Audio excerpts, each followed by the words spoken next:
Pochettino's first January camp. The roster is out. Of the 24 players that are in camp, 23 come from MLS rosters representing 15 MLS clubs. 8 players are former U.S. Youth Internationals. 7 players are in their first U.S. Men's National Team camp. 4 players were a part of the 2022 FIFA World Cup squad, and the OG for this camp is Tim Ream, who's worn the captain's armband for each and every one of Pochettino's matches since he took over last September. He's the most capped player with 66 heading into camp. When you hear that roster and you hear all about the new blood and that new opportunity, what are some of your thoughts when you think about this group of players that are assembling for a pair of friendlies coming up here in January? I mean, first and foremost, when you talk about January camp, you're talking about opportunity most of the time. You're talking about players that have absolutely killed the previous MLS season. And that's what you're seeing on this roster. I don't even see a single name that is a head scratcher or, could be argued like, yo, why is this player on the roster? And that's what I really like about it.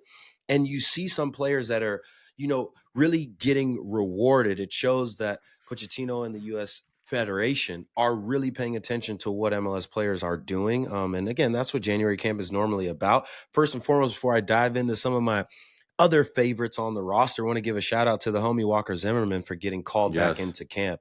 It's been a long run with him of, some nagging injuries and fighting through things. So it's good to see his warrior mentality pay back off for him.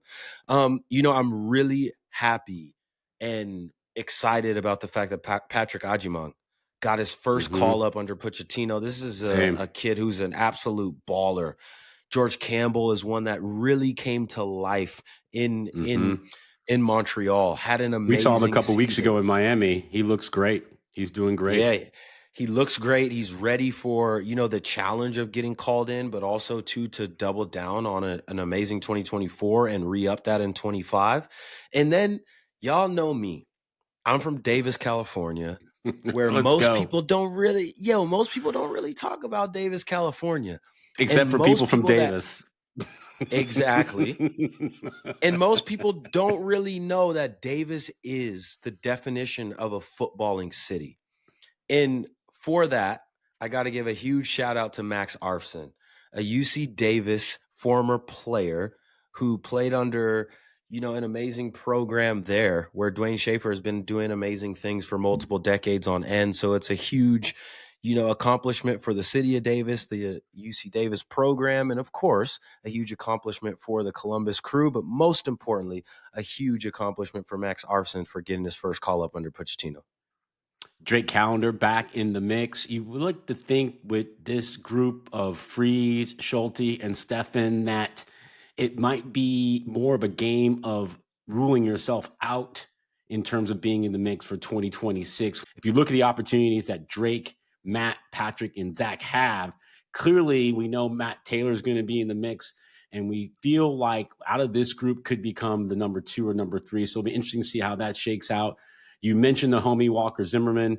Your words, not mine, but I definitely glide and ride with Walker. And I think we're going to see a bounce back year from him. You and I talked about this a few months ago. He had a proper offseason. And I think rest is going to do him very, very well. Miles Robinson in the mix as well. He's actually, Miles, believe it or not, the 3rd most capped player in this camp. So a great opportunity for him to lead from the front.